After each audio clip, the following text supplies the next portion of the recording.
ہوتی وہاں جسم بہت قیمتی ہوتے ہیں۔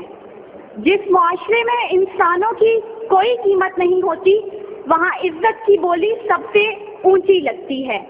جس معاشرے میں انسانوں کی کوئی قیمت نہیں ہوتی وہاں بنت ہوا سرے بازار طبلے کی تھاپ پر ناچتی ہے، اور جس معاشرے میں انسانوں کی کوئی قیمت نہیں ہوتی وہاں بھوک تہذیب کے آداب بھلا دیتی ہے۔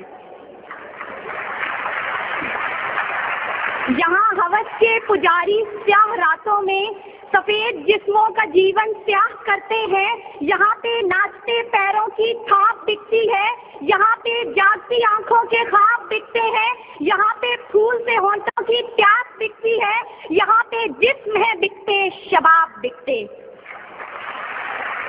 عالی وقار بھوک 2 وقت کی روٹی کے عوض بنت ہوا کو ابن آدم کی ہوس کا نشانہ بننے پر مجبور کر دیتی ہے، لیکن کہیں کوئی قیامت نہیں اترتی۔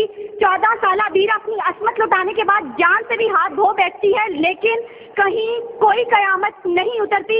تھر کی جلتی ریت پر ننگے پاؤں چلنے والی قوم کا صدر اسلام آباد کی سڑکوں پر مرسیڈیز میں سفر کرتا ہے، لیکن کہیں کوئی قیامت نہیں اترتی۔ بلوچستان کی خشک سالی پر ایئر کنڈیشن کمروں میں منرل واٹر پی پی کر غور کیا جاتا ہے، لیکن کہیں کوئی قیامت نہیں اترتی۔ یہ شاہراہیں اسی واسطے بنی تھیں کیا کہ ان پر دیش کی جنتا سسک کر مرے؟ زمینیں کیا اسی کارن اناج اگلا تھا کہ نسل آدم و حوا بلک بلک کر مرے؟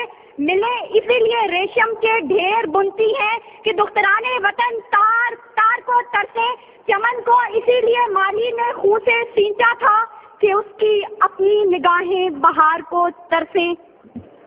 عالی وقار یہ ہے اسلامی جمہوریہ پاکستان، جہاں ہر کوئی اپنی دھن میں مگن ہے، سر کھجانے کی فرصت نہیں، دائیں بائیں کی فکر نہیں، ہر شخص بھوکا ہے۔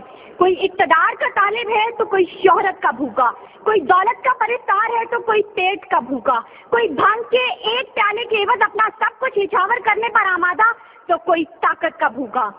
کہت الرجال بڑھتا چلا جا رہا ہے، تہذیب و تمدن کے پیمانے ٹوٹ پھوٹ کا شکار ہو کر وقت کی ناقدری کا گلہ کر رہے ہیں۔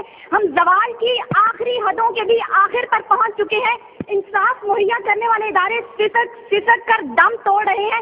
ہر طرف سے ایک ہی پکار سنائی دیتی ہے، بھوک تہذیب کے آداب بھلا دیتی ہے۔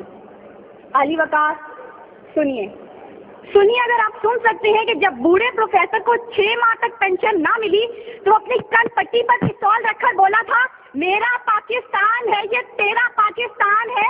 سنیے اگر آپ سن سکتے ہیں جب تسلیم سولنگی بھوکے کتوں کا نوالہ ٹر بنی تو بولی، پڑے ہیں گم کٹہرے عدالتیں چپ ہیں۔ سنیے اگر آپ سن سکتے ہیں جب مزدور شام کو خالی ہاتھ گھر لوٹا تو اپنے بچوں سے نظریں چراتے ہوئے بولا ہے تلخ بہت بندہ مزدور کے اوقات۔ سنیے اگر آپ سن سکتے ہیں کہ وزیر اعظم کی کھلی کچہری میں خود سوزی کرنے والا شخص بولا تھا، میں بھی پاکستان ہوں تو بھی پاکستان ہے۔ سنیے اگر آپ سن سکتے ہیں جب جاگیردار کے دستگیر غریب ہاری کی بیٹی کو اٹھا کر لے کے گئے تھے تو وہ بولا تھا، آواز دو انصاف کو، انصاف کہاں ہے؟ سنیے اگر آپ سن سکتے ہیں کہ ڈما ڈولا کے بے گور اور کفن لاشیں چلا کر کہہ رہے ہیں، نوید دو انسان کو کہ انسان مر گیا۔ سنیے اگر آپ سن سکتے ہیں ڈاکٹر عافیہ صدیقی آج بھی سراپا سوال ہے، ذمہ دار کون؟ سنیے اگر آپ سن سکتے ہیں لال مسجد کے شہداء کہہ رہے ہیں، پاک فوج تو زندہ باد۔ اور سنیے اگر آپ سن سکتے ہیں جب بے روزگار باپ نے اپنی 3 جوان بیٹیوں کو موت کے گھاٹ اتارا تھا تو بولا تھا، عجب رسم ہے چارہ گروں کی محفل میں، لگا کر زخم نمک سے مساج کرتے ہیں، غریب شہر ترستا ہے ایک نوالے کو، امیر شہر کے کتے بھی راج کرتے ہیں۔ عالی وقار بھوک تہذیب کے آداب بھلا دیتی ہے۔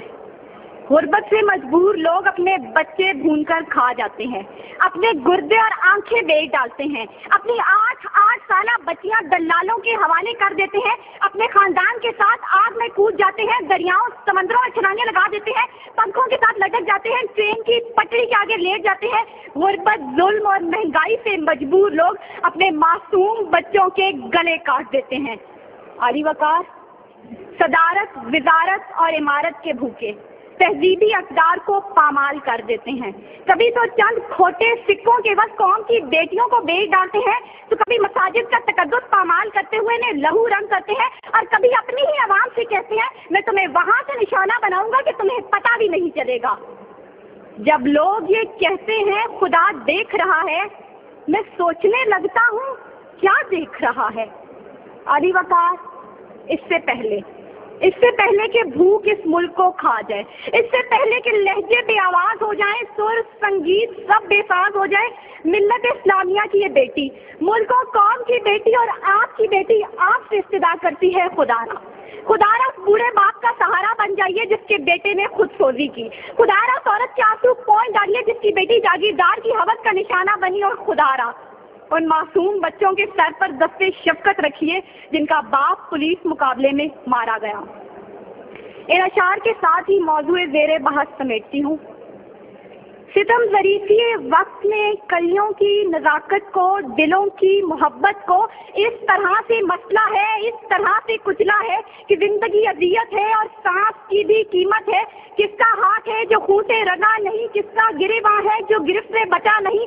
صدائے موت آتی ہے شہر بھر کی گلیوں سے، خون کی بو آتی ہے پھولوں اور کلیوں سے. شکریہ.